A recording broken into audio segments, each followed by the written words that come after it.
Brain is not design for the market. त्याला आपल्याला train and develop केलं पाहिजे. ओके, एक उदाहरण घ्या.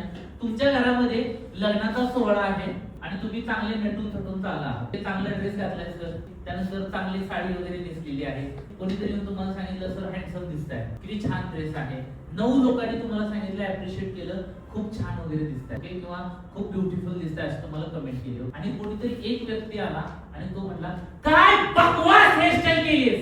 पुढचे 3 दिवस आपण कशाचा विचार करतो? 9 लोकांनी कॉम्प्लिमेंट दिलेला का की बकवास हेअरस्टाईल?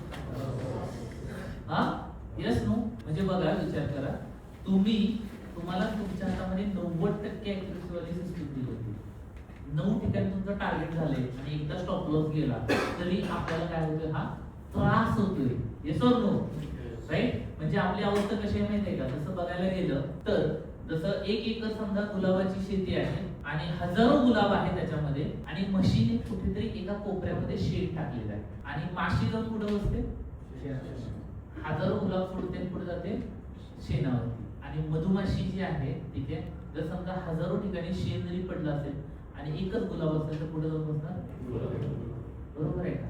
मग आपण सध्या मेंटली, ठीक आहे, कोण आहे? माशी की मधुमाशी?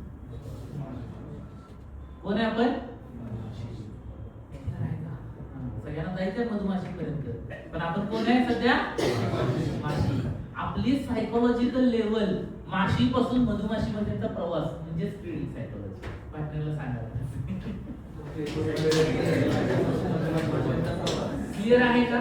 ओके. म्हणजे हा विचार बघा, व्हर्च्युअल मध्ये किंवा याच्यामध्ये आपण जे ट्रेड करतोय ना, ठीक आहे, तर आम्ही इथं बॅक टेस्टिंग आणि व्हर्च्युअल ट्रेडिंग का करून घेतो माहितीये का?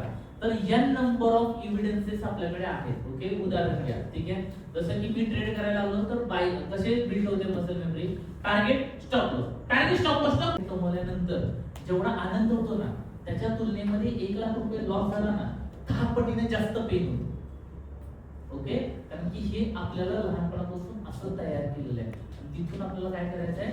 ज्या मेंटॅलिटी पर्यंत यायचंय. म्हणजे काय की सगळ्यात भारी मेंटॅलिटी जर ट्रेडिंग मध्ये कुठली असेल तर ती अशी असेल की 50% तुम्ही 100 ट्रेड घेणार, 100 मधले तुमचे 50 ट्रेड चुकणार आहेत, 50 ट्रेड बरोबर येणार आहेत, तरी पण तुम्ही प्रॉफिटेबल आहात. आणि या मेंटॅलिटीला जर आपण टिकू शकलो तर मी म्हणतो तुम्हाला जगाच्या कुठल्याही ट्रेडिंग स्टाईल मध्ये घेऊन टाका, तुम्ही प्रॉफिटेबलच येणार. किती लोकांसाठी हे व्हावं?